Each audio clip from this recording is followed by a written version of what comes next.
শব্দের অর্থ হলো, ব্যাখ্যা হলো, এই মহিলা বাড়িতে বাড়িতে, রাস্তায় রাস্তায়, দোকানে দোকানে, যেখানে যায় সেখানে বসে গীবত করে, শিকায়ত করে, সমালোচনা করে, আমার নবীকে গালি দেয়, আমার নবীর বিরুদ্ধাচরণ করে, যেখানে সেখানে গালিগালাজ করে, বদনাম করে, গীবত করে, শিকায়ত করে। আল্লাহ বলেন হাম্মালাতুন, গীবত শিকায়তকারিনী মহিলাকে আমি আল্লাহ ধ্বংস করে দিয়েছি। 2 নম্বর ব্যাখ্যা, এই মহিলা কাটাওয়ালা, শক্ত অন্যায় কাঠ এনে, কাটাওয়ালা জিনিস এনে রাস্তায় ফেলে দিয়ে আমার নবীকে কষ্ট দিত। এই জন্যে আল্লাহ তাকেও ধ্বংসের কথা বললেন, এখানে শেষ হয়ে যেতে পারত। এই উম্মে জামিল যে কথা বলতে চাই, কোরআন কেমনে বাঁচাইয়া দেয় দেখেন। কোরআন যদি আপনার সাথে থাকে, কোরআন যদি আপনার সিনায় থাকে, কোরআন যদি আপনার জবানে থাকে, গোটা পৃথিবী যদি আপনার বিরুদ্ধে চলে যায় মারবার জন্যে, আল্লাহ বলেন বান্দারে, গোটা পৃথিবীর মানুষের সামনে তোমার ভিতরে যদি কোরআন থাকে, কোরআন থাকে, আমি কথা দিলাম এই কোরআনের মাধ্যমে আমি আল্লাহ তোমাকে হেফাজত করে দিব। পড়েন সুবহানাল্লাহ। কেমনে বাঁচাইয়া দিবেন দেখেন। উম্মে জামিল হাতের মধ্যে পাথর নিল, কাঁধে পাথরের বস্তা নিল, আমার নবীজিকে মারবার জন্যে ঘর থেকে বের হয়েছে, কাবা চত্বরের দিকে যাওয়া শুরু করেছে। এদিকে রাসূল পাক সাল্লাল্লাহু আলাইহি ওয়াসাল্লাম সিদ্দিকে আকবরকে সঙ্গে নিয়ে কাবা চত্বরে গিয়ে সিদ্দিকে আকবর বসে আছেন।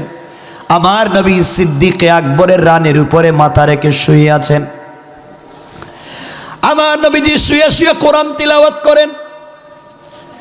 সিদ্দিকে আকবর বলেন, আমি কলিজার টুকরা রাসূলের নূরানি চেহারার দিকে তাকাই আর 2টা কান দিয়ে নবীজির কোরআন তেলাওয়াত শুনি। এইভাবে দীর্ঘক্ষণ চলে গেল।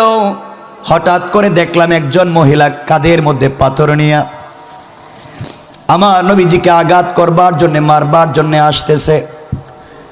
এমন সময় রাসূল পাককে তিনি বললেন, পয়গম্বরে আরবি, কোন মহিলা যদি আপনাকে আঘাত করে, কোন মহিলা যদি আপনাকে লাঞ্ছিত করে, এর চাইতে বড় বেইজ্জতি আর নাই। আপনি বলেন না, আমি জবাব দিই, আমি প্রতিবাদ করি। আমার নবীজি বললেন, ও সিদ্দিকে আকবর, আল্লাহ পাক জানিয়ে দিয়েছেন বন্ধু আমার, কেউ যদি তোমাকে আঘাত করবার জন্য আসে, কেউ যদি তোমাকে লাঞ্ছিত করবার জন্য আসে, দুনিয়ার জমিনে কেউ যদি তোমাকে অপমানিত করতে চায়, তুমি জবান দিয়ে শুধু কোরআন তিলাওয়াত করবে। আর আমি আল্লাহ কথা দিলাম বন্ধুরে, তুমি কোরআন তিলাওয়াত করতে থাকবে, তোমাকে হেফাজত করার জিম্মাদার স্বয়ং আমি আল্লাহ। আল্লাহু আকবার। সিদ্দিকে আকবর আমার নবীর চেহারার দিকে তাকায় আর আসমানের সূর্যের দিকে তাকায়, আসমানের তারকা চন্দ্রকে কল্পনা করে। এই সিদ্ধান্তে পৌঁছে গেলেন আর তিনি বললেন, কসম রব্বে পাকের জাতের, আমি তাকাইয়া দেখলাম আসমানের চন্দ্র, আসমানের তারকা, আসমানের সূর্যের চাইতে আমার নবীর চেহারা আরো বেশি সুন্দর দেখা যায়। পড়েন সুবহানাল্লাহ। উম্মে জামিল কাছাকাছি পৌঁছে গিয়েছে। হযরত সিদ্দিক আকবর দেখলেন উম্মে জামিল নবীজির চাচি এবং বিআইন। ডাক দিয়ে বললেন, ইয়া রাসূলুল্লাহ, আপনার ঘরের লোক আপনাকে মারবার জন্য এসেছে, আপনি বলেন না প্রতিবাদ করি। নবীজি বললেন, সিদ্দিক আকবর রে, আমি কোরআন তেলাওয়াত করব, রব বলেছেন বাঁচাইয়া দিবেন, আমার কোনো অস্ত্র লাগবে না, আমি কিছুই করতে পারবো না, কোরআন তেলাওয়াত করব। আমার নবীজি শুয়ে শুয়ে কোরআন তিলাওয়াত করেন। হযরত আবু বকর 2টা চোখ দিয়ে আমার নবীজিকে দেখেন, 2টা কান দিয়ে আমার নবীজির তেলাওয়াত শুনেন। এমন সময় আবু বকর তাকায়া দেখেন উম্মে জামিল বড় বড় পাথর নিয়া আমার নবীর সিনা মুবারকের সামনে দাঁড়াইয়া, সামনাসামনি দাঁড়াইয়া আবু বকরকে ডাক দিয়ে বলছে, আবু বকর রে, তুমি এখানে একা একা বসে আছো, তোমার বন্ধু কোথায়? আল্লাহু আকবার বলেন। আল্লাহু আকবার। আবু বকর আশ্চর্য হয়ে গেলেন। উম্মে জামিল বলে কি, আমি দেখি আমার নবীজি আমার রানে শুয়ে আছেন। আমি কান দিয়ে নবীজির তেলাওয়াত শুনি, দুইটা চোখ দিয়ে দেখি উম্মে জামিল সরাসরি নবীজির সিনার সামনে দাঁড়াইয়া আমাকে দেখে আমার নবীজিকে দেখে না, ব্যাপার কি? তিনি বললেন, উম্মে জামিল রে, তুমি নবীজিকে খুঁজতে এসেছো, তোমার ভাতিজা তুমি খুঁজে দেখো কোথায় আছে। উম্মে জামিল পুরা কাবা চত্বর খুঁজে কোথাও না পেয়ে আবার আমার নবীর সামনে দাঁড়ায়া আবু বকরকে বলছে, আবু বকর বলো না আজকে তোমার বন্ধু নাই, তুমি একা একা বসে আছো। উম্মে জামিল বলে যাচ্ছি, শোনো, তোমার বন্ধু আমার ভাতিজা এবং বিআই মুহাম্মদ ইবনে আব্দুল্লাহকে মক্কার কোনো জায়গায় যদি আমি পাই আস্ত রাখবো না, মেরে ফেলবো। উম্মে জামিলের কথা শুনে সিদ্দিক আকবর মুচকি হেসে হেসে মনে মনে বললেন, তোমার চোখের সামনে কলিজার টুকরা নবীজি শুয়ে আছেন, দেখতে পাও না, আর তুমি কেমনি আমার নবীজিকে আঘাত করবে? পড়েন না সুবহানাল্লাহ। উম্মে জামিল গালাগালি করে চলে গেল, হুমকি দিয়ে গেল মুহাম্মদকে দুনিয়ার জমিনে রাখবে না।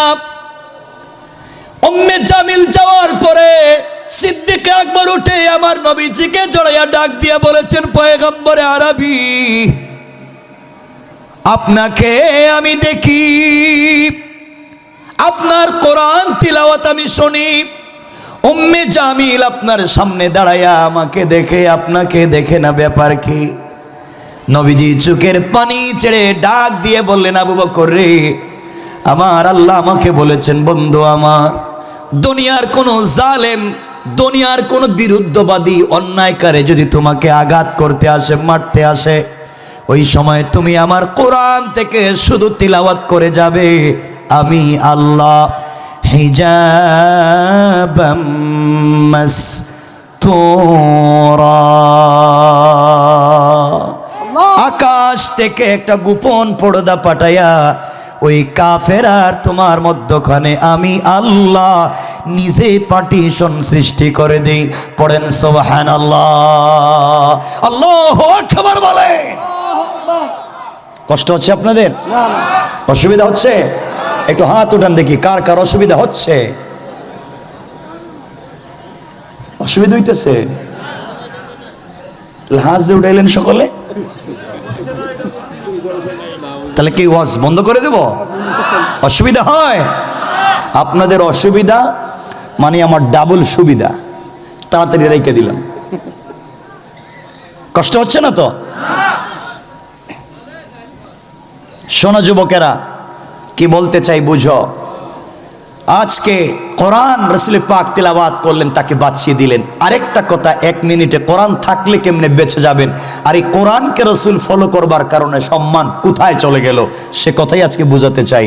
এই কোরআন যদি আপনার কাছে থাকে, আমার কাছে থাকে, আমাদেরকে সম্মানিত করে দিবেন কে? আল্লাহ। সকলে আওয়াজ করে বলেন, কে? আল্লাহ।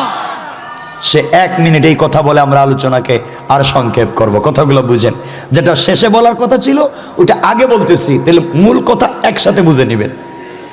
কোরআন নবীজির কাছে ছিল, উম্মে জামিল মারতে এসেছে, নবীজিকে দেখেছে? না। বাঁচিয়ে দিয়েছেন কে? আল্লাহ। কিসের মাধ্যমে? আবার বলেন। এই কোরআন আমাদের কাছে আছে? আছে, মসজিদের মক্তবে আছে, মসজিদের ভিতরে রাখা। কোরআন দিয়ে আজকে কি করছেন? কোরআন রে বানাইছেন জানাজার জিয়ারত করার বই, কোরআন রে বানাইছেন শবে বরাত আর শবে কদরে খতম পড়ার বই, কোরআন রে বানাইছেন কেউ মইরা গেলে তার বাড়িতে 10 জন মিলে খতম পড়ে 300 টাকা করে পাওয়ার বই। ঠিক কিনা বলেন? কোরআনকে বানিয়েছেন তাবিজ আর কবজ দেওয়ার বই। রব বলেছেন কোরআন তোমরা physics, chemist, biology, physiology, druggist, science, arts, algebra, জ্যামিতি, পৌরনীতি, অর্থনীতি, লসাগু, কসাগু, দুনিয়ার সৃষ্টি থেকে কিয়ামত অবধি যা হবে, রব বলেছেন তিবিয়ানান লিকুল্লি শাই, সব কিছুর পূর্ণাঙ্গ ব্যবস্থা দিয়ে আল্লাহ পাক বলেছেন কোরআন নাজিল করেছি। পড়েন সুবহানাল্লাহ। কোরআন বাদ দিয়ে দিছি, কোরআন বাদ। কথাগুলো বুঝো মুসলমানেরা, যে কথা বলতে চাইলাম, কোরআন থাকলে আল্লাহ কেমনে আপনাকে বাঁচাইয়া দিবেন? দিল দিয়া শোনো। যে কথা শেষে বলার কথা ছিল আগে নিয়ে আসছি শুধু বুঝাবার জন্যে। নবীজি সাল্লাল্লাহু আলাইহি ওয়াসাল্লাম যেদিন হিজরত করে মক্কা থেকে মদিনায় যাবেন, ঘটনা উদ্দেশ্য না, 1 মিনিট বুঝেন।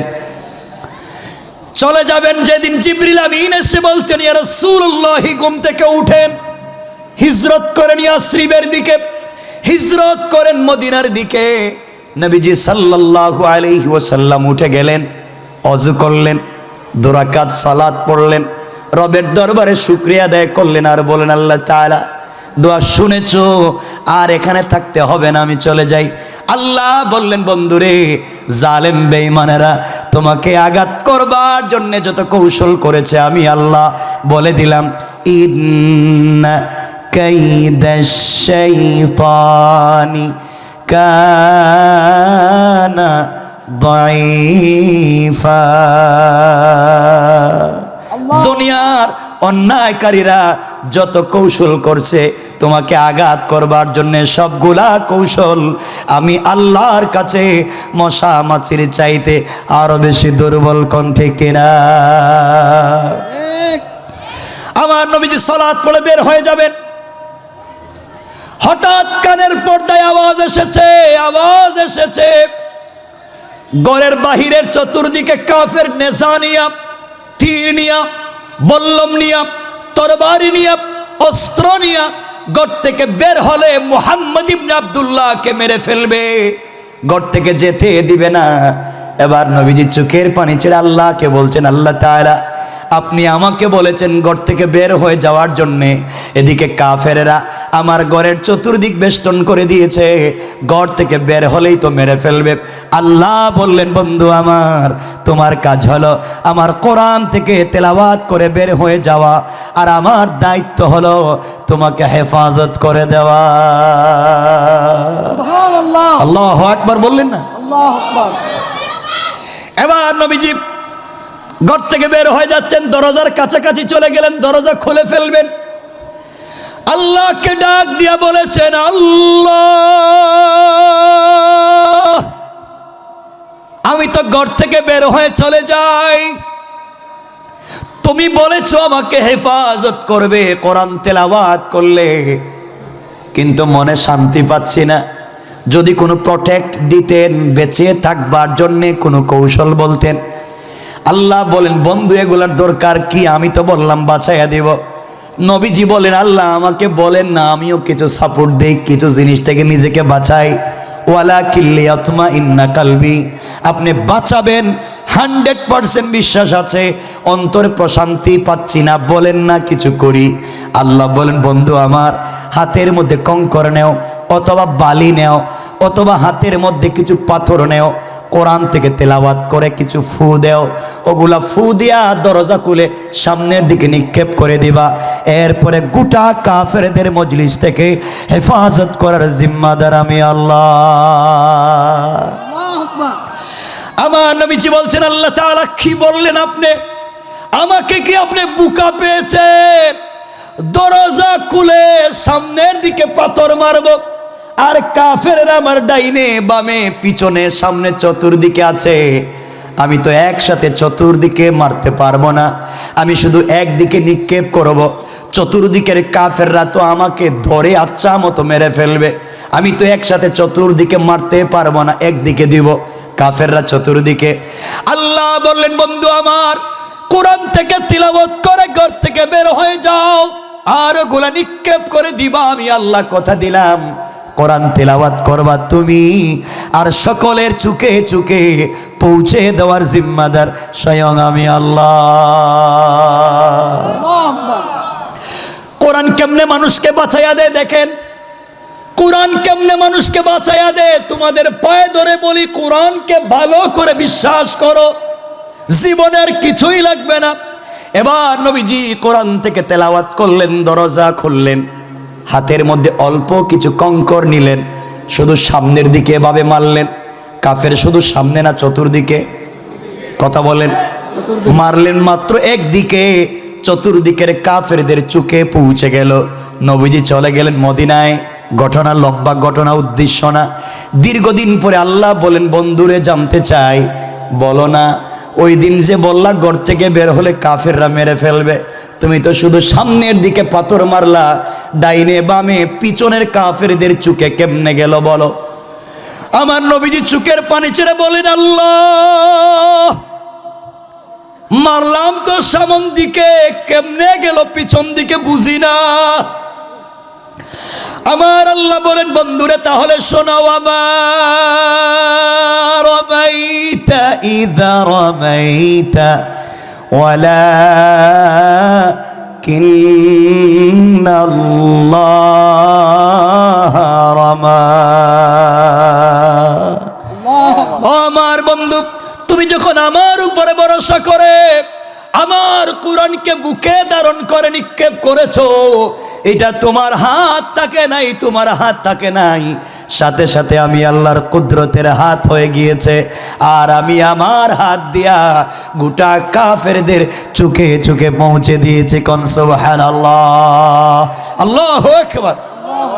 এজন্য আল্লাহ বললেন, কিতাবুন আনজালনাহু ইলাইকা লিতুখরিজান নাসা মিনাজ যুলুমাতি ইলান নূর। কোরআন নামক ম্যাগনেট যদি সাথে রাখতে পারো বান্দারে, দুনিয়ায় তোমার ভয় নাই, চিন্তা নাই। কোরআন তেলাওয়াত করার দায়িত্ব তোমার, আর হেফাজতের জিম্মাদার স্বয়ং আমি আল্লাহ। পড়েন সুবহানাল্লাহ, আল্লাহু আকবার বলেন, জোরে বলেন। এতটুকুন তো বুঝেছেন?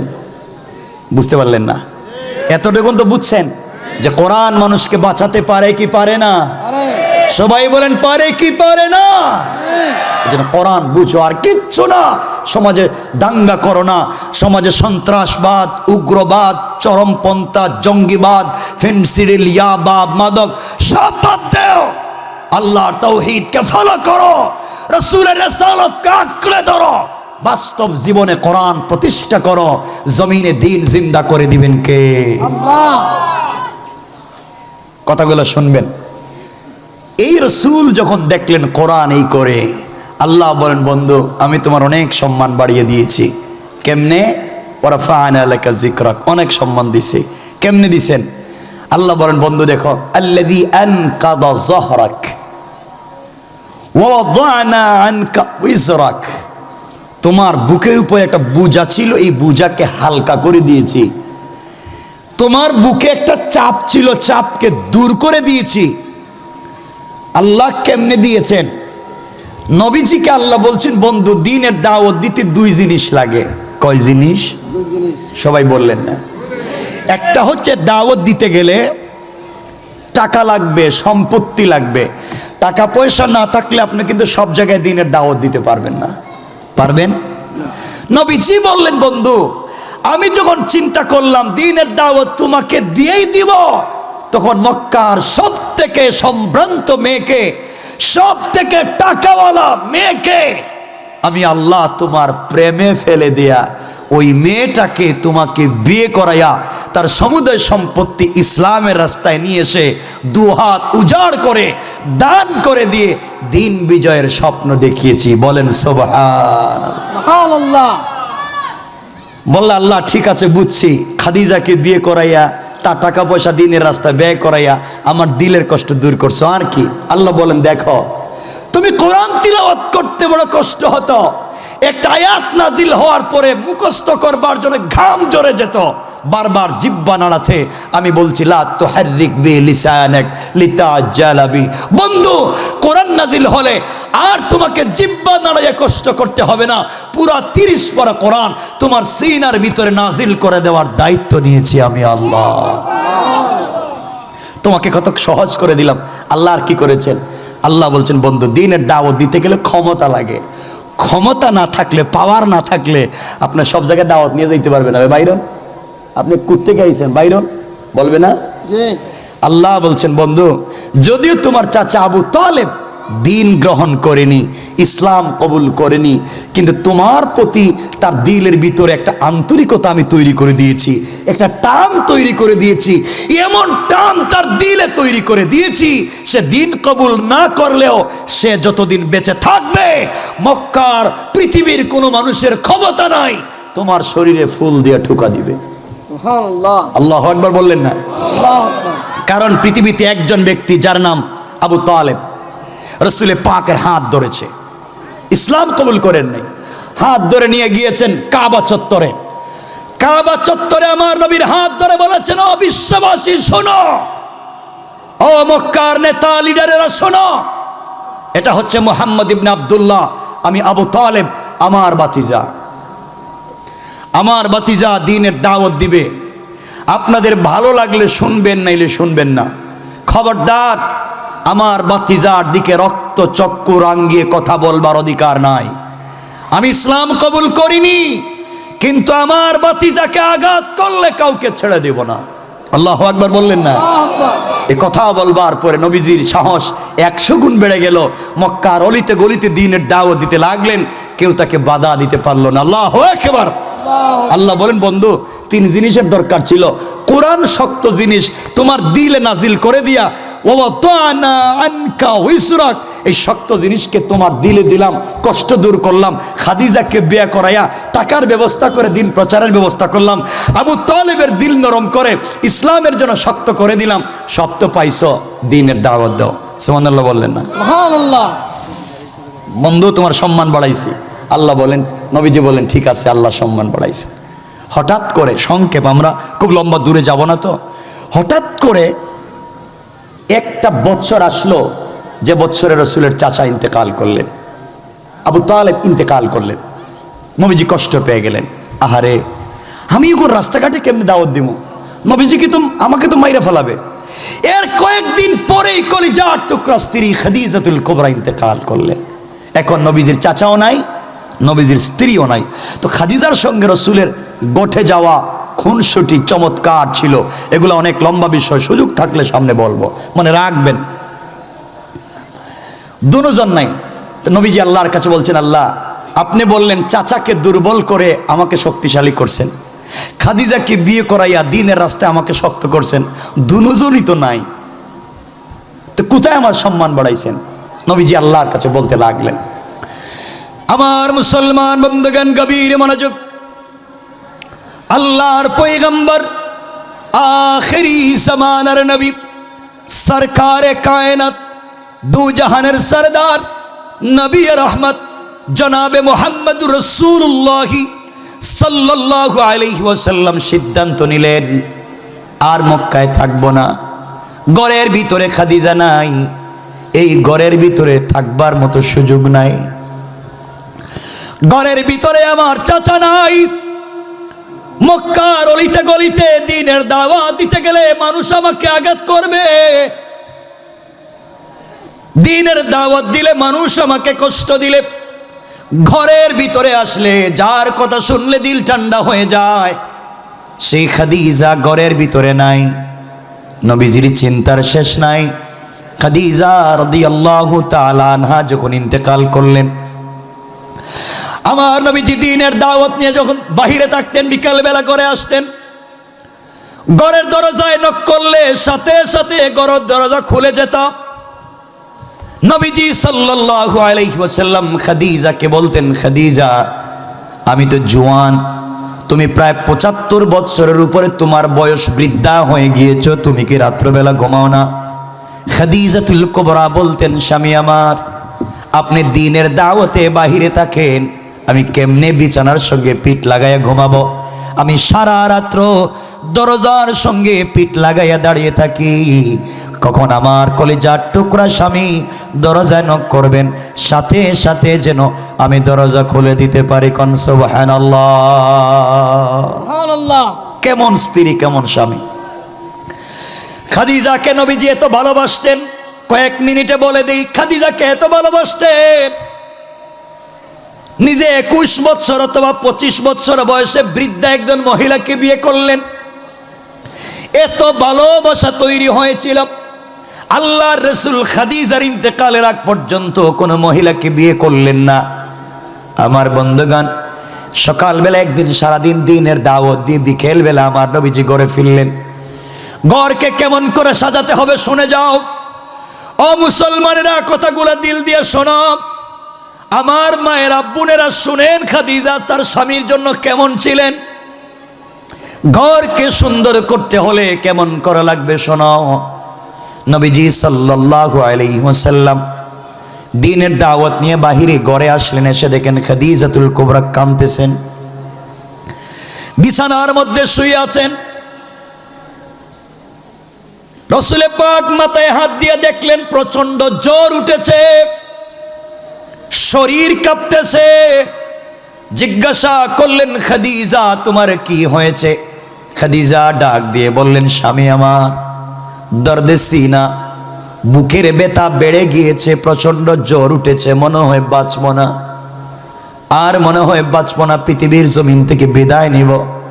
মনের ভিতরে কোনো ব্যথা নাই, কিন্তু আমি আপনাকে কোথায় রেখে যাব? পুরা মক্কায় দুশ্মনের অভাব নাই, আমি আপনাকে কার কাছে রেখে যাব? আমি খাদিজা আপনার ঘরে আসার পরে কোনোদিন আপনাকে নিজের হাতে খেতে দেই নাই। আমি খাদিজা আপনার ঘরে আসার পরে কোনোদিন আপনাকে নিজের হাতে গোসল করতে দেইনি। আমি খাদিজা আপনার ঘরে আসার পরে কোনোদিন আপনার কষ্ট হবে এমন কোনো কাজ আমি করতে দেইনি। আপনি সারাদিন দিনের দাওয়াত নিয়ে বাহিরে যান, মানুষ আপনাকে কষ্ট দেয়, মানুষ আপনাকে গালি দেয়, আমি জানি। এজন্যে আমার যত কষ্ট হয় না কেন, আপনি ঘরে আসার সময় সেজে গুজে ঘরের দরজায় দাঁড়িয়ে থাকি। যখন আপনি খাদিজা বলে ডাক দেন, ঘরের দরজা খুলে দিয়ে আপনাকে জড়াইয়া আপনার কপালে চুম্বন দিয়া সারা দিনের কষ্টগুলো আমি খাদিজা দূর করে দে। আল্লাহু আকবার বলেন। আল্লাহু আকবার। কেমন স্ত্রী ছিলেন। খাদিজা ডাক দিয়ে বলছেন, স্বামী আমার নির্ঘাত আমি মরে যাব, কার কাছে আপনাকে রেখে যাব দুশ্মনের এই দুনিয়ায়? কাঁদতেছেন, হাপ কাঁপতেছেন, কথা বলতে পারতেছেন না। এবার খাদিজাতুল কুবরা বলছেন, স্বামী কিছু কথা বলতে চাই। আপনার ঘরে আসার পরে হয়তো ঠিক মতো আপনার খিদমত করতে পারিনি, যেভাবে ভালোবাসবার কথা ছিল পারিনি, যেভাবে আপনাকে সেবা করবার কথা ছিল পারিনি। আমি মরে গেলে আপনার স্বামী হিসাবে ক্ষমা করে দিবেন। আমার নবীজি খাদিজাকে জড়াইয়া ডাক দিয়া বললেন, খাদিজা কি বলেছো? তুমি আমার ঘরে আসার পরে তোমার সম্পত্তি দ্বীনের রাস্তায় ব্যয় করে দিন বিজয় করেছ। জীবনে যত কষ্ট পাই না কেন, ঘরে আসলে তোমার চেহারা দেখলে সব ভুলে যায়। কোরআন আমার নয়, কোরআন সকলের, সুতরাং আল্লাহ সকলের, কোরআন সকলের। রাসূল পাক সাল্লাল্লাহু আলাইহি ওয়াসাল্লামকে আল্লাহ শুধুমাত্র কেবলমাত্র আমাদের জন্য রহমত বানান নাই, রাসূল পাককে বলেছেন রাহমাতাল লিল আলামিন। গোটা আলমের জন্য রহমত, আসমানের জন্য রহমত, জমিনের জন্য রহমত, হিন্দুদের জন্য রহমত, খ্রিস্টানদের জন্য রহমত, ইহুদি বৌদ্ধদের জন্য রহমত, মুসলমানদের জন্য রহমত। নবীজি শুধু আমার রহমত না সকলের? সকলের। আবার বলেন, সকলের। নবীজি আমার না সকলের? সকলের। আল্লাহ আমার না সকলের? সকলের। কোরআন আমাদের না সকলের? সকলের। রাসূল আমাদের না সকলের? সকলের। আল্লাহ সকলের, কোরআনও সকলের, রাসূলও সকলের। তাহলে ধর্মযুদ্ধ করেন কেন? ধর্মে ধর্মে মারামারি করেন কেন? সমাজে বিশৃঙ্খলা তৈরি করেন কেন? আমরা আজকের থেকে সব বাদ দিয়ে সমাজের মানুষের কাছে পৌঁছে দেব একজন রাসূলের চরিত্র, যিনি হচ্ছেন আল্লাহর পরে, আসমানের নিচে, জমিনের উপরে তার মতো উত্তম চরিত্র আর কারো নাই। কথা বলেন আছে? নাই। চলার পথে কোরআন যদি সাথে রাখতে পারেন, কোরআন কি রাখতে পারেন? কোরআন। সবাই বলেন, কোরআন। কোরআন আপনাকে সকল অন্যায় থেকে বাঁচাইয়া দিবে। এই কথাগুলো বলে আমরা আলোচনাকে সংক্ষেপ করব ইনশাআল্লাহ। আমার মুসলমান বন্ধুগণ, গভীর মনোযোগ। আল্লাহর পয়গম্বর, আখিরি জামানার নবী, সরকারে কায়নাত, দু জাহানের সরদার, নবী রহমত জনাবে মুহাম্মদুর রাসূলুল্লাহ সাল্লাল্লাহু আলাইহি ওয়াসাল্লামের কাছে আল্লাহ পাক যখন কোরআন নাজিল করে দিলেন, নবীজি সাল্লাল্লাহু আলাইহি ওয়াসাল্লাম দ্বীনের দাওয়াত দেওয়া শুরু করে দিলেন।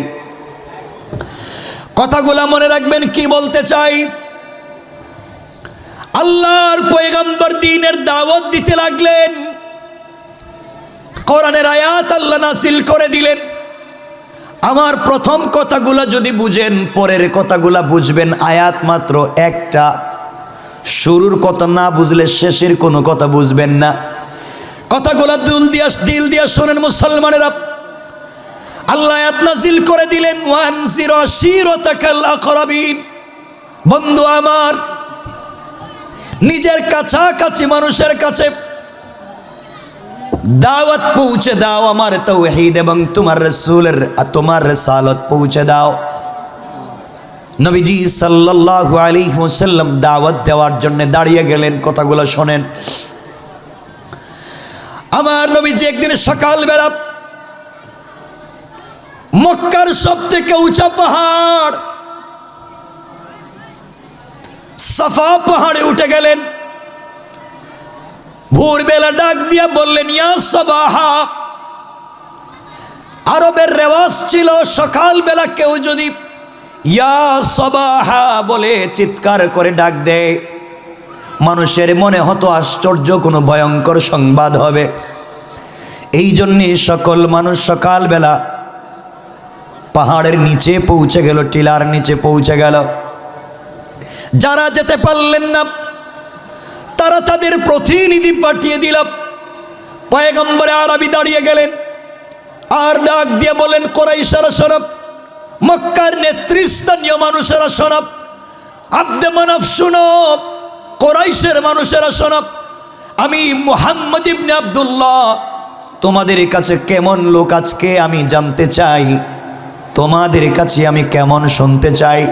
মক্কার সমস্ত মানুষ ডাক দিয়ে বলেছে, মুহাম্মদ ইবনে আব্দুল্লাহ রে, তোমাকে হতে দেখেছি, তোমাকে জন্ম নিতে দেখেছি, তোমাকে বড় হতে দেখেছি, তোমার দীর্ঘ 40 বৎসরের উপরের জিন্দেগি আমরা দেখেছি। তোমার জিন্দেগিতে আমানতের খেয়ানত করো নাই, তোমার জিন্দেগিতে অন্যায় করো নাই, তোমার জিন্দেগিতে কারোর সঙ্গে খারাপ ব্যবহার করো নাই, তোমার জিন্দেগিতে কারো সঙ্গে চোখ রাঙিয়ে কথা বলো নাই, আমানতের খেয়ানত করো নাই, অভদ্র আচরণ করো নাই। নবীজি বললেন, আর কি তোমরা দেখেছ? মক্কার মানুষেরা বলছে, মুহাম্মদ ইবনে আব্দুল্লাহ রে, আমরা আসমানের নিচে জমিনের উপরে সৃষ্টিকর্তার পরে তোমাকে তো আমানতদার মনে করি, তুমি কোনো কথা বলতে দেরি হবে, আমাদের মেনে নিতে দেরি হবে না। সুবহানাল্লাহ। আল্লাহর পয়গম্বর দাঁড়িয়ে গেলেন আর বললেন, মক্কার মানুষেরা শোনো, তোমরা যদি তাই বলে থাকো, আমি যা বলবো তাই তোমরা মেনে নিবে, আমার কথা তোমরা অক্ষরে অক্ষরে পালন করবে। তোমরা যদি মনে করে থাকো, আমি তোমাদেরকে বলতে চাই, আমি যদি তোমাদেরকে এই সংবাদ দেই, পাহাড়ের অপর প্রান্ত থেকে কোনো বিরুদ্ধবাদীরা তোমাদের উপর আক্রমণ করবার জন্যে আসছে, আঘাত করবার জন্যে আসছে, তোমরা কি আমার কথাগুলোকে বিশ্বাস করবে?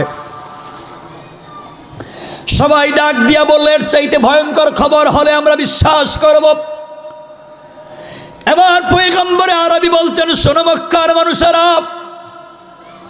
তোমরা আল্লাহর ইবাদত বাদ দিয়েছ, মূর্তির পূজা করো, পাথরের পূজা করো, আগুনের পূজা করো, গাছের পূজা করো, শিরকে তোমরা নিপতিত হয়ে গিয়েছ, আল্লাহর তাওহীদকে ভুলে গিয়েছ। আমি দেখতে পাচ্ছি তোমরা যদি ইন্তেকাল করো, জান্নাতে যেতে পারবে না, জান্নাতেও যাবে না, আরশে আজিমের ছায়ায় থাকতে পারবে না, জাহান্নামে যাওয়া লাগবে, তোমাদের অস্তিত্ব বলতে থাকবে না। তোমাদেরকে জাহান্নাম থেকে বাঁচাবার কিছু কথা বলতে চাই। সবাই বলছে কি বলতে চান? আমার নবীজি বললেন, আসলিম তাসলাম, ইসলাম কবুল করো, শান্তিতে থাকতে পারবে। ইসলাম গ্রহণ করো, শান্তিতে থাকবে। আল্লাহর তাওহীদ, আমি রসুলের রিসালাতকে মেনে নাও। আল্লাহ আমাকে নবী এবং রসুল বানিয়ে পাঠিয়েছেন। কথাগুলা বুঝেন 1-2 মিনিটের। আমার নবীজি শুধু এতটুকুন কথা বললেন, মক্কার মানুষেরা কিং কর্তব্য বিমূঢ় হয়ে গেল।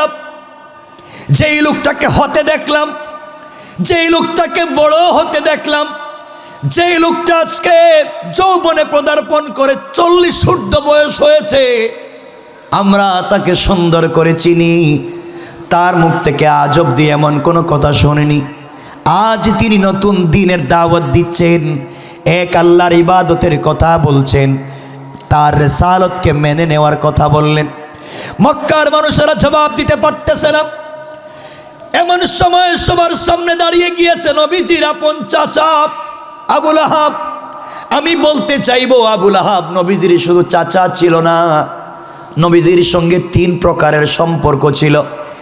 1 নাম্বার, আবুল আহাব নবীজির চাচা। 2 নাম্বার, আবুল আহাব এবং আমার রসুল দুজন ছোট থেকে বড় হয়েছেন, একসাথে বাল্য বন্ধু ছিলেন। 3 নাম্বার সম্পর্ক হল আবুল আহাবের 2 ছেলে উতবা এবং উতাইবার কাছে আমার নবীজি তার 2টা মেয়ে জাইনাব এবং রুকাইয়াকে বিয়ে দিয়েছিলেন। একদিকে চাচা, অপর দিকে বিয়াই। এতগুলা সম্পর্ক থাকবার পরে আবুল আহাব দাঁড়িয়ে গেল আর ডাক দিয়ে বলল, মুহাম্মদ ইবনে আব্দুল্লাহ রে, তাব্বান লাকা ইয়া মুহাম্মদ, আলি হাযা জামাতানা দাউতানা। ও মুহাম্মদ ইবনে আব্দুল্লাহ, তোমার সারাদিন ধ্বংস হয়ে যাক, তুমি ধ্বংস হয়ে যাও। এই জন্য কি আমাদেরকে দাওয়াত করে একত্রিত করেছ? এই কথাগুলো বলে হাতের মধ্যে পাথর নিয়ে আমার নবীজিকে আঘাত করবার জন্যে যখন উদ্যত হয়েছে, আঘাত করবে।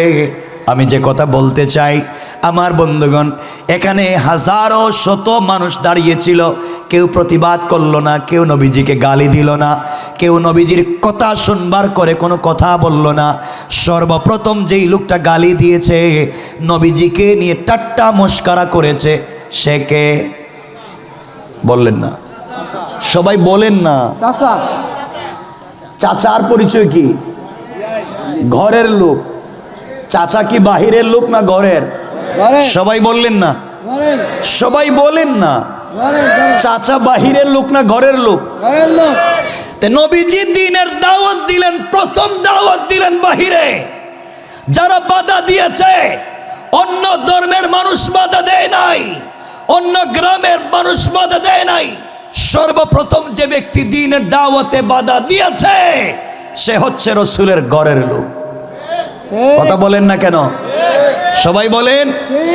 সুতরাং আজ দ্বীনের দাওয়াত দিতে গেলে, আল্লাহর তাওহীদ এবং রাসূলের রিসালাতের দাওয়াত দিতে গেলে, সর্বপ্রথম যারা বাধা দেয় তারা রাস্তাঘাটের সাধারণ পাবলিক নয়, তারা হচ্ছে আমার মতো, আপনার মতো টুপিওয়ালা, পাঞ্জাবিওয়ালা, পাগড়িওয়ালা আমাদের ঘরের লোক। ঠিক কিনা বলেন? আমাদের ঘরের লোকে আমাদেরকে বাধা দেয়। আমার মুসলমান বন্ধুগণ, আবুল আহাব আমার নবীজিকে মারবার জন্য দাঁড়ালো। নবীজি সাল্লাল্লাহু আলাইহি ওয়াসাল্লাম আল্লাহর কাছে বলতে লাগলেন, আল্লাহ তাআলা, চাচা আমাকে গালি দিয়েছে, আমার অন্তরে ব্যথা লাগেনি, আমাকে নিয়ে মস্করা করেছে, আমার ব্যথা লাগেনি। আয় আল্লাহ, কিন্তু আপনাকে গালি দিয়েছে, আমার সহ্য হয় না। যে কথা বলতে চাই আপনারা বুঝেন, বুঝাতে চাইলাম। কোরআনে কারীমের 13 নম্বর পারা 14 নম্বর সূরা ইব্রাহিমের প্রথম আয়াতে আল্লাহ বলেন, আলিফ লাম রা, কিতাবুন আনজালনাহু ইলাইকা লিতুখরিজান নাসা মিনাজ যুলুমাতি ইলান নূর। আল্লাহ রাব্বুল ইজ্জত ওয়াল জালাল বলেন, মুসলমানেরা, এই দুনিয়ার জমিনে একটা মাত্র কিতাব আছে যার নাম আল কোরআন। আমি আপনার উপর অবতীর্ণ করেছি। কোরআন এমন একটা লাইটের নাম, কোরআন এমন একটা ম্যাগনেটের নাম, কোরআন এমন একটা চুম্বকের নাম। তোমরা যদি সমাজের অন্ধকারাচ্ছন্ন সমাজের কোনো একটা জায়গায় কোরআন নামক লাইটটাকে, কোরআন নামক ম্যাগনেটটাকে সুন্দর করে লাগিয়ে দিতে পারো, সমাজের কোনো জায়গায় অন্ধকার থাকবে না। আলোকিত করে দিবেন কে? আরো জোরে বলেন কে? কোরআনকে বুঝো, কোরআনকে থিসিস করো, কোরআনকে অ্যানালাইজ করো। কম মনোযোগ দিবেন। কেন নবীজির ওয়ারাফা'না লাকা যিকরাক সম্মান কখন বাড়তে গেল, কেমনে বাড়ালেন সে কথায় নিয়ে যাচ্ছে। আমার নবীজি আল্লাহর কাছে বললেন, আল্লাহ আমাকে গালি দিয়েছে, আমি মাফ করে দিলাম। আল্লাহ পাল্টা জানাইয়া দিলেন, পয়গম্বরে আরবি, ও হাবিবুল্লাহ, আমার পরে তোমাকে স্থান দিয়েছি। সৃষ্টির জায়গায় এমন কোন সৃষ্টি নাই, আসমানে, জমিনে, দুনিয়ায়, আসমানে আমি যা সৃষ্টি করেছি, যেখানে আমার নাম রেখে দিয়েছি ওখানে তোমার নাম রেখে দিয়েছি। গোটা দুনিয়াকে ভৌগোলিকভাবে যেভাবে আল্লাহ সাজাইলেন, আল্লাহ বলেন পুরা দুনিয়ার ডিজাইন করেছি আমি আমার বন্ধুর নাম দিয়া। আল্লাহু আকবার। ওখানে নিয়ে যাব আপনাদেরকে। আমার বন্ধুগণ, আল্লাহ বললেন, বন্ধুরে তোমাকে গালি দিয়েছে, তুমি মাফ করে দিয়েছ। তোমাকে আঘাত করতে চেয়েছে তোমার চাচা, তুমি মাফ করে দিয়েছ। ও বন্ধু, আমি বাড়িয়ে বলতে পারি, যারা আমি আল্লাহকে গালি দিয়েছে, আবুল আহাব মাফ করে দিয়েছি। যারা আমার কোরআনকে গালি দিয়েছে, মাফ করে দিয়েছি। যারা আমাকে পাগল বলেছে, আমি মাফ করে দিয়েছি। কিন্তু যার জন্যে এত কিছু আমি আল্লাহ করেছি, যাকে সম্মানিত করবার জন্য দুনিয়ার স্ট্রাকচারকে ডিজাইন করলাম, সেই কলিজার টুকরা হাবিবুল্লাহ আমার বন্ধুকে গালি দিয়েছে, আমি আবুল আহাবকে ছেড়ে দিতে পারি না। দুনিয়ার সব কিছু মাফ করে দিতে পারি, কিন্তু আমার বন্ধুকে গালি দিলে 1 মিনিটের জন্যে আল্লাহ মাফ করে দিতে পারেন না। ঠিক কিনা বলেন? এবার আল্লাহ সূরা লাহাব নাজিল করলেন। এটা আমার মূল আলোচ্য বিষয় না। সূরা লাহাব, সূরা লাহাব নাজিল করলেন তার বিরুদ্ধে, কিন্তু আমার কথা হচ্ছে সূরার মধ্যখানে আল্লাহ একটা আয়াত জুড়ে দিলেন। আল্লাহ বললেন, ওয়ামরাতুহু হাম্মালাতাল হাতাব, একটা আয়াত বাড়িয়ে দিলেন। আর আল্লাহ বললেন, পয়গম্বর আরবি বন্ধু আমার, শুধু আবুল আহাবকে আমি ধ্বংস করে দিয়েছি তা না, তার স্ত্রী উম্মে জামিল তাকেও ধ্বংস করে দিয়েছি। ইমরাত ওয়ামরাতুন উম্মে জামিলকে আমি ধ্বংস করে দিয়েছি। কেন উম্মে জামিলকে ধ্বংস করলেন? উম্মে জামিল আবুল আহাবের স্ত্রী, আমার নবীজির বিআইন, তাকে ধ্বংস করবার কথা কেন আসলো? হাম্মালাতুন শব্দের 2টা তাফসীর মুফাসসিরিন একরাম তাফসীরের কিতাবে লিখেছেন।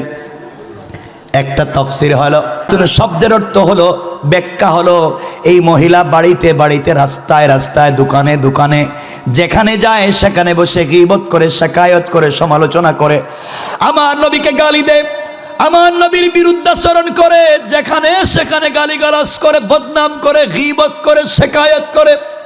আল্লাহ বলেন, হাম্মালাতুন, গীবত শিকায়তকারিনী মহিলাকে আমি আল্লাহ ধ্বংস করে দিয়েছি। 2 নম্বর ব্যাখ্যা, এই মহিলা কাটাওয়ালা, শক্ত অন্যায় কাঠ এনে, কাটাওয়ালা জিনিস এনে রাস্তায় ফেলে দিয়ে আমার নবীকে কষ্ট দিত। এই জন্যে আল্লাহ তাকেও ধ্বংসের কথা বললেন, এখানে শেষ হয়ে যেতে পারত। এই উম্মে জামিল যে কথা বলতে চাই, কোরআন কেমনে বাঁচাইয়া দেয় দেখেন।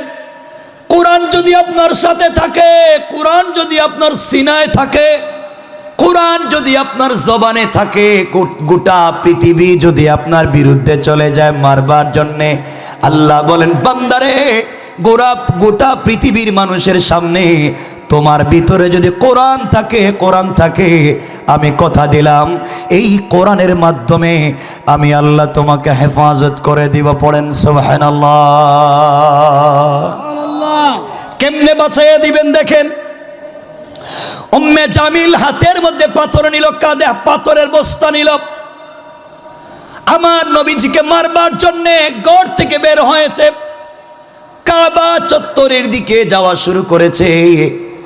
এদিকে রাসূল পাক সাল্লাল্লাহু আলাইহি ওয়াসাল্লাম সিদ্দিকে আকবরকে সঙ্গে নিয়ে কাবা চত্বরে গিয়া সিদ্দিকে আকবর বসে আছেন। আমার নবী সিদ্দিকে আকবরের রানের উপরে মাথা রেখে শুয়ে আছেন। আমার নবীজি শুয়ে শুয়ে কোরআন তিলাওয়াত করেন।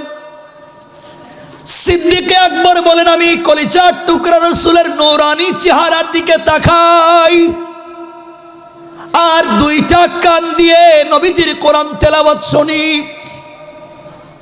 এইভাবে দীর্ঘক্ষণ চলে গেল। হঠাৎ করে দেখলাম একজন মহিলা কাঁধের মধ্যে পাথর নিয়ে আমার নবীজিকে আঘাত করবার জন্য মারবার জন্য আসতেছে। এমন সময় রাসূল পাককে তিনি বললেন পয়গম্বরে আরবি, কোন মহিলা যদি আপনাকে আঘাত করে, কোন মহিলা যদি আপনাকে লাঞ্ছিত করে, এর চাইতে বড় বেইজ্জতি আর নাই। আপনি বলেন না আমি জবাব দিই, আমি প্রতিবাদ করি। আমার নবীজি বললেন ও সিদ্দিকে আকবর, আল্লাহ পাক জানিয়ে দিয়েছেন বন্ধু আমার, কেউ যদি তোমাকে আঘাত করবার জন্য আসে, কেউ যদি তোমাকে লাঞ্ছিত করবার জন্য আসে, দুনিয়ার জমিনে কেউ যদি তোমাকে অপমানিত করতে চায়, তুমি জবান দিয়ে শুধু কোরআন তিলাওয়াত করবে। আর আমি আল্লাহ কথা দিলাম বন্ধুরে, তুমি কোরআন তিলাওয়াত করতে থাকবে, তোমাকে হেফাজত করার জিম্মাদার স্বয়ং আমি আল্লাহ। আল্লাহু আকবার। সিদ্দিকে আকবর আমার নবীর চেহারার দিকে তাকায় আর আসমানের সূর্যের দিকে তাকায়, আসমানের তারকা চন্দ্রকে কল্পনা করে। এই সিদ্ধান্তে পৌঁছে গেলেন আর তিনি বললেন কসম রব্বে পাকের জাতের, আমি তাকাইয়া দেখলাম আসমানের চন্দ্র, আসমানের তারকা, আসমানের সূর্যের চাইতে আমার নবীর চেহারা আরো বেশি সুন্দর দেখা যায়। পড়েন সুবহানাল্লাহ।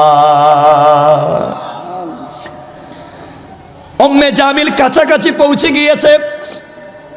হযরত সিদ্দিক আকবর দেখলেন উম্মে জামিল নবীজির চাচি এবং বিআইন, ডাক দিয়ে বললেন ইয়া রাসূলুল্লাহ, আপনার ঘরের লোক আপনাকে মারবার জন্য এসেছে, আপনি বলেন না প্রতিবাদ করি। নবীজি বললেন সিদ্দিকে আকবর রে, আমি কোরআন তেলাওয়াত করব, রব বলেছেন বাঁচাইয়া দিবেন, আমার কোনো অস্ত্র লাগবে না, আমি কিছুই করতে পারবো না, কোরআন তেলাওয়াত করব। আমার নবীজি শুয়ে শুয়ে কোরআন তিলাওয়াত করেন। হযরত আবু বকর দুইটা চোখ দিয়ে আমার নবীজিকে দেখেন, দুইটা কান দিয়ে আমার নবীজির তেলাওয়াত শুনেন। এমন সময় আবু বকর তাকায়া দেখেন উম্মে জামিল বড় বড় পাথর নিয়া আমার নবীর সিনা মুবারকের সামনে দাঁড়াইয়া, সামনাসামনি দাঁড়াইয়া আবু বকরকে ডাক দিয়ে বলছে আবু বকর রে, তুমি এখানে একা একা বসে আছো, তোমার বন্ধু কোথায়? আল্লাহু আকবার বলেন। আল্লাহু আকবার। আবু বকর আশ্চর্য হয়ে গেলেন। উম্মে জামিল বলে কি, আমি দেখি আমার নবীজি আমার রানে শুয়ে আছেন, আমি কান দিয়ে নবীজির তেলাওয়াত শুনি, দুইটা চোখ দিয়ে দেখি উম্মে জামিল সরাসরি নবীজির সিনার সামনে দাঁড়াইয়া আমাকে দেখে আমার নবীজিকে দেখে না, ব্যাপার কি? তিনি বললেন উম্মে জামিল রে, তুমি নবীজিকে খুঁজতে এসেছো, তোমার ভাতিজা তুমি খুঁজে দেখো কোথায় আছে। উম্মে জামিল পুরা কাবা চত্বর খুঁজে কোথাও না পেয়ে আবার আমার নবীর সামনে দাঁড়ায়া আবু বকরকে বলছে আবু বকর বলো না আজকে তোমার বন্ধু নাই, তুমি একা একা বসে আছো।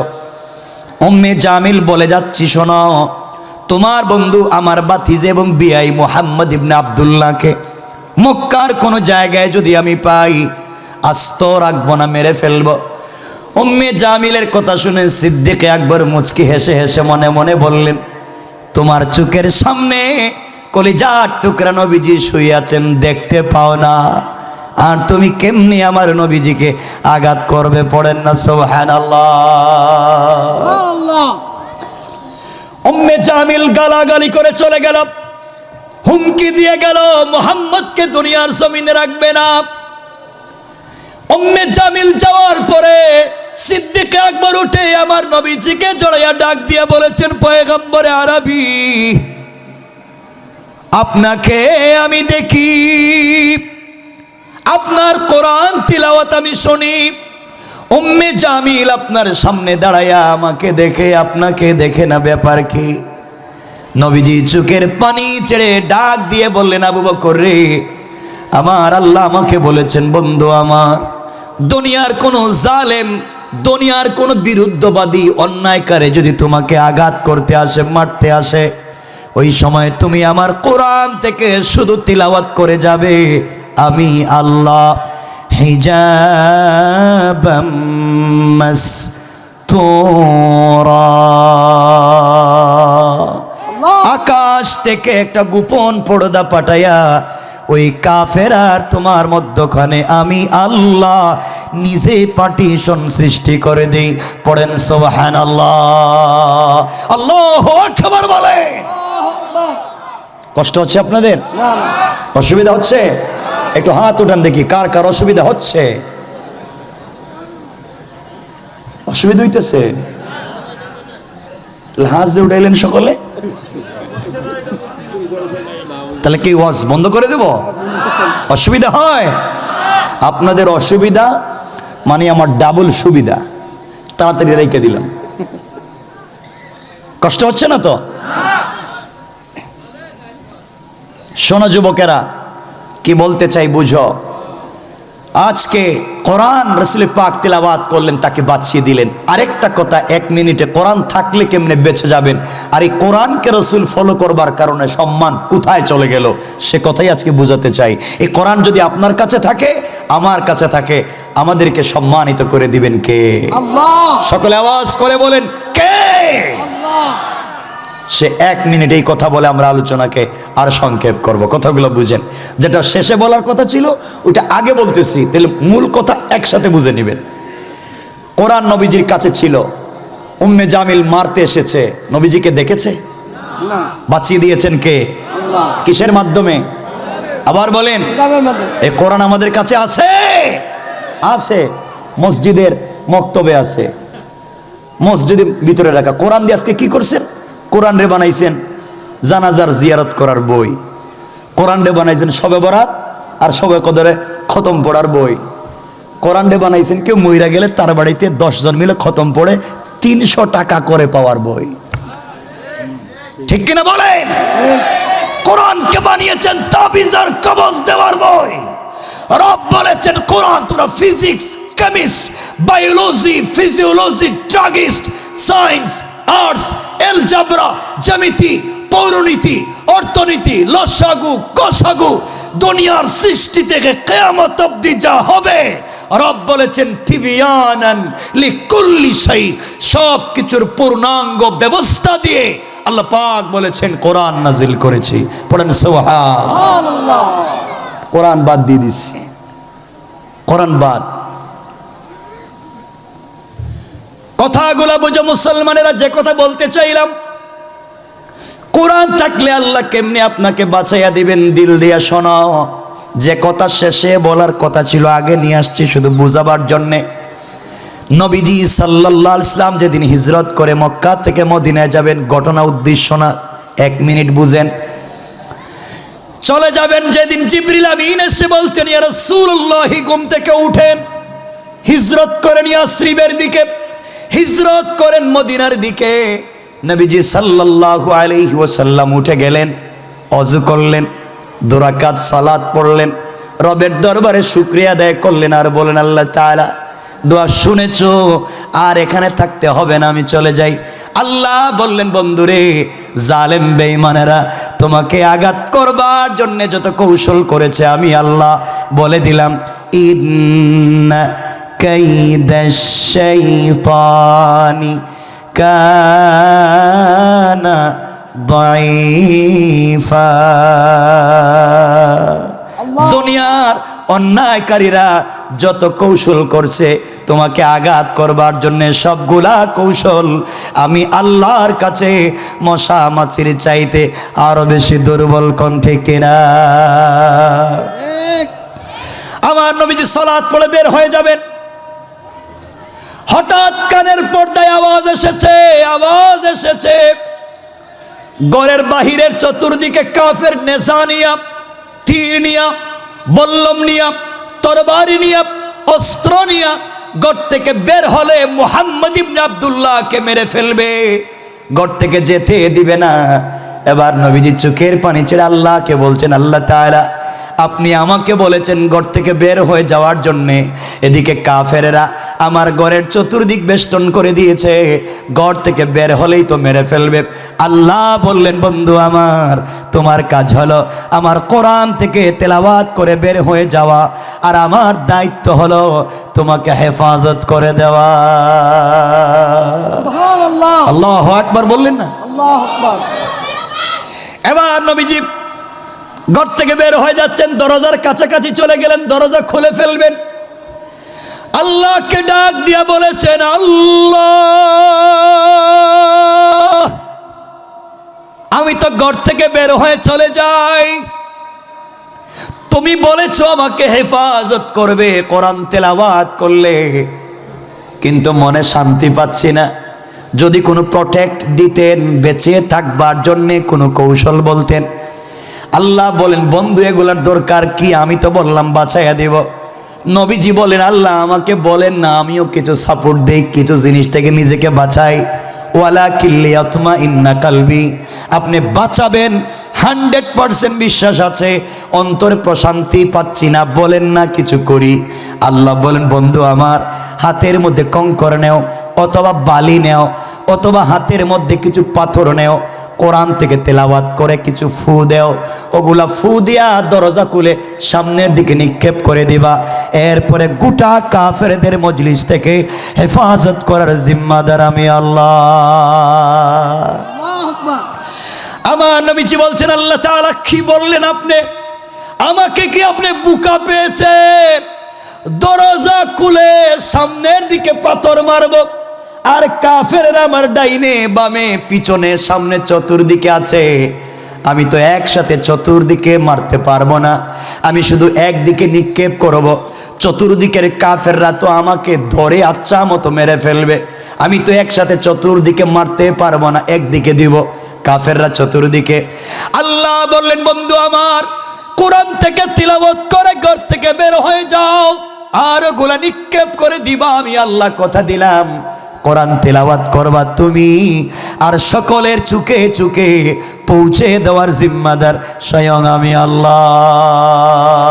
আল্লাহু আকবার। কোরআন কেমনে মানুষকে বাঁচাইয়া দেয় দেখেন, কোরআন কেমনে মানুষকে বাঁচাইয়া দেয়। তোমাদের পায়ে ধরে বলি, কোরআনকে ভালো করে বিশ্বাস করো, জীবনের কিছুই লাগবে না। এবার নবীজি কোরআন থেকে তেলাওয়াত করলেন, দরজা খুললেন, হাতের মধ্যে অল্প কিছু কঙ্কর নিলেন, শুধু সামনের দিকে এভাবে মারলেন। কাফের শুধু সামনে না, চতুর্দিকে, কথা বলেন, মারলেন মাত্র একদিকে, চতুর্দিকের কাফেরদের চুকে পৌঁছে গেল। নবীজি চলে গেলেন মদিনায়। ঘটনা লম্বা, ঘটনা উদ্দেশ্য না। দীর্ঘদিন পরে আল্লাহ বলেন, বন্ধুরে জানতে চাই, বলো না ওই দিন যে বললা ঘর থেকে বের হলে কাফেররা মেরে ফেলবে, তুমি তো শুধু সামনের দিকে পাথর মারলা, ডাইনে বামে পিছনের কাফেরদের চুকে কেমনে গেল বলো? আমার নবীজি চুকের পানি ছেড়ে বলেন, আল্লাহ মারলাম তো সামন দিকে, কেমনে গেল পিছন দিকে বুঝি না। আমার আল্লাহ বলেন, বন্ধুরে তাহলে শোনাও, আমার রমাইতা ইযা রমাইতা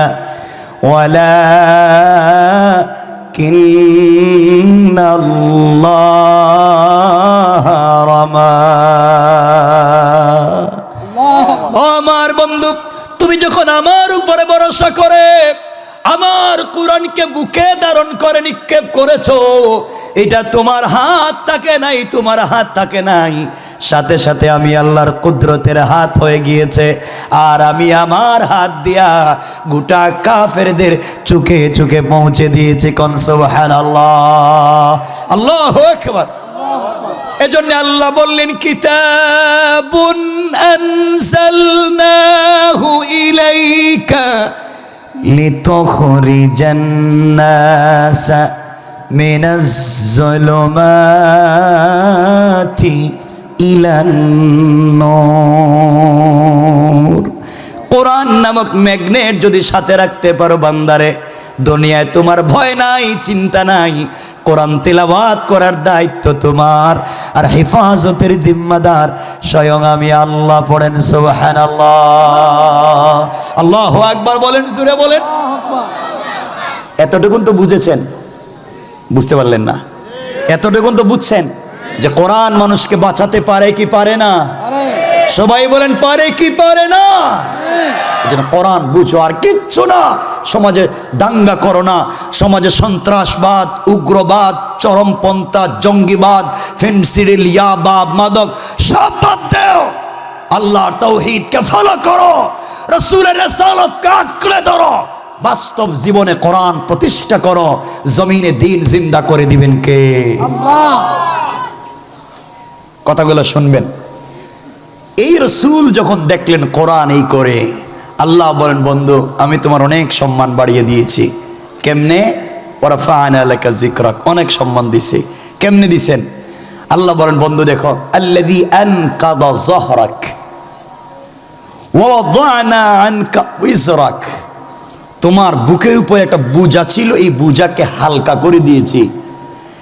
তোমার বুকে একটা চাপ ছিল, চাপকে দূর করে দিয়েছি। আল্লাহ কেমনে দিয়েছেন? নবীজিকে আল্লাহ বলছেন, বন্ধু দ্বীনের দাওয়াত দিতে দুই জিনিস লাগে। কয় জিনিস? সবাই বললেন না। একটা হচ্ছে দাওয়াত দিতে গেলে টাকা লাগবে, সম্পত্তি লাগবে। টাকা পয়সা না থাকলে আপনি কিন্তু সব জায়গায় দ্বীনের দাওয়াত দিতে পারবেন না। পারবেন? নবীজি বললেন, বন্ধু আমি যখন চিন্তা করলাম দ্বীনের দাওয়াত তোমাকে দিয়েই দিব, তখন মক্কার সব থেকে সম্ভ্রান্ত মেয়েকে, সব থেকে টাকাওয়ালা মেয়েকে আমি আল্লাহ তোমার প্রেমে ফেলে দেয়া ওই মেয়েটাকে তোমাকে বিয়ে করাইয়া তার সমুদয় সম্পত্তি ইসলামের রাস্তায় নিয়ে এসে দুহাত উজাড় করে দান করে দিয়ে দিন বিজয়ের স্বপ্ন দেখিয়েছি। বলেন সুবহানাল্লাহ। বললে আল্লাহ ঠিক আছে বুঝছি, খাদিজাকে বিয়ে করাইয়া তার টাকা পয়সা দিনের রাস্তায় ব্যয় করাইয়া আমার দিলের কষ্ট দূর করছো, আর কি? আল্লাহ বলেন, দেখো তুমি কোরআন তিলাওয়াত করতে বড় কষ্ট হতো, একটা আয়াত নাজিল হওয়ার পরে মুখস্থ করবার জন্য ঘাম ঝরে যেত, বারবার জিহ্বা নাড়াতে। আমি বলছি লা তুহাররিক বি লিসানাক লিতাজালা বি। বন্ধু কোরআন নাজিল হলে আর তোমাকে জিহ্বা নাড়াইয়া কষ্ট করতে হবে না। পুরা 30 পারা কোরআন তোমার সিনার ভিতরে নাজিল করে দেওয়ার দায়িত্ব নিয়েছি আমি আল্লাহ। তোমাকে কত সহজ করে দিলাম। আল্লাহ আর কি করেছেন? আল্লাহ বলছেন, বন্ধু দ্বীনের দাওয়াত দিতে গেলে ক্ষমতা লাগে। ক্ষমতা না থাকলে, পাওয়ার না থাকলে আপনার সব জায়গায় দাওয়াত নিয়ে যেতে পারবে না। বাইরন আপনি কোত্থেকে আইছেন? বাইরন বলবে না? আল্লাহ বলছেন, বন্ধু যদিও তোমার চাচা আবু তালেব দ্বীন গ্রহণ করেনি, ইসলাম কবুল করেনি, কিন্তু তোমার প্রতি তার দিলের ভিতরে একটা আন্তরিকতা আমি তৈরি করে দিয়েছি, একটা টান তৈরি করে দিয়েছি। এমন টান তার দিলে তৈরি করে দিয়েছি, সে দ্বীন কবুল না করলেও সে যতদিন বেঁচে থাকবে মক্কার পৃথিবীর কোনো মানুষের ক্ষমতা নাই তোমার শরীরে ফুল দিয়ে ঠুকা দিবে। সুবহানাল্লাহ, আল্লাহু আকবার বললেন না? কারণ পৃথিবীতে একজন ব্যক্তি যার নাম আবু তালেব রাসূলের পাকের হাত ধরেছে, ইসলাম কবুল করেন নাই, হাত ধরে নিয়ে গিয়েছেন কাবা চত্বরে। কাবা চত্বরে আমার নবীর হাত ধরে বলেছেন, ও বিশ্ববাসী শোনো, ও মক্কার নেতা লিডারেরা শোনো, এটা হচ্ছে মুহাম্মদ ইবনে আব্দুল্লাহ, আমি আবু তালেব, আমার ভাতিজা। আমার ভাতিজা দ্বীনের দাওয়াত দিবে, আপনাদের ভালো লাগলে শুনবেন, নাইলে শুনবেন না। খবরদার, আমার ভাতিজার দিকে রক্ত চক্ষু রাঙ্গিয়ে কথা বলবার অধিকার নাই। আমি ইসলাম কবুল করিনি, কিন্তু আমার ভাতিজাকে আঘাত করলে কাউকে ছেড়ে দেব না। আল্লাহু আকবার বললেন না? এই কথা বলবার পরে নবীজির সাহস 100 গুণ বেড়ে গেল। মক্কার অলিতে গলিতে দ্বীনের দাওয়াত দিতে লাগলেন, কেউ তাকে বাধা দিতে পারলো না। আল্লাহু আকবার। আল্লাহ বলেন, বন্ধু 3 জিনিসের দরকার ছিল। কোরআন শক্ত জিনিস, তোমার দিলে নাজিল করে দিয়া, ওয়াতানা আনকা উইসরাক, এই শক্ত জিনিসকে তোমার দিলে দিলাম, কষ্ট দূর করলাম। খাদিজাকে বিয়ে করাইয়া টাকার ব্যবস্থা করে দিন প্রচারের ব্যবস্থা করলাম। আবু তালেবের দিল নরম করে ইসলামের জন্য শক্ত করে দিলাম। শক্ত পাইছো, দিনের দাওয়াত দাও। সুবহানাল্লাহ বললেন না? সুবহানাল্লাহ। বন্ধু তোমার সম্মান বাড়াইছি। আল্লাহ বলেন, নবীজি বলেন, ঠিক আছে, আল্লাহ সম্মান বাড়াইছে। হঠাৎ করে, সংক্ষেপ, আমরা খুব লম্বা দূরে যাব না তো, হঠাৎ করে একটা বছর আসলো যে বছরে রসুলের চাচা ইন্তেকাল করলেন, আবু তালেব ইন্তেকাল করলেন। নবীজি কষ্ট পেয়ে গেলেন। আহারে, আমি এখন রাস্তাঘাটে কেমনে দাওয়াত দিব? নবীজি কি আমাকে তো মাইরা ফেলাবে।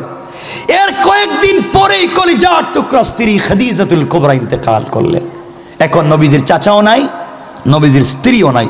তো খাদিজার সঙ্গে রসুলের গঠে যাওয়া খুনসুটি চমৎকার ছিল। এগুলো অনেক লম্বা বিষয়, সুযোগ থাকলে সামনে বলবো, মনে রাখবেন। দুজন নাই। তো নবীজি আল্লাহর কাছে বলছেন, আল্লাহ আপনি বললেন চাচাকে দুর্বল করে আমাকে শক্তিশালী করছেন, খাদিজাকে বিয়ে করাইয়া দ্বীনের রাস্তায় আমাকে শক্ত করছেন, দুজনই তো নাই, তো কোথায় আমার সম্মান বাড়াইছেন? নবীজি আল্লাহর কাছে বলতে লাগলেন।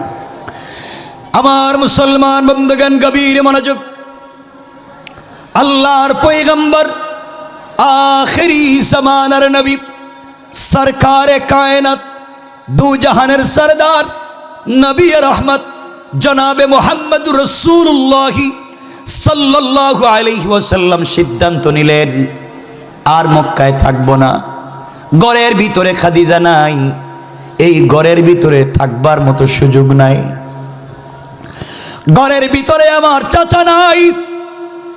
মক্কার অলিতে গলিতে দ্বীনের দাওয়াত দিতে গেলে মানুষ আমাকে আঘাত করবে, দ্বীনের দাওয়াত দিলে মানুষ আমাকে কষ্ট দিলে, ঘরের ভিতরে আসলে যার কথা শুনলে দিল ঠান্ডা হয়ে যায়, সেই খাদিজা ঘরের ভিতরে নাই। নবীজির চিন্তার শেষ নাই।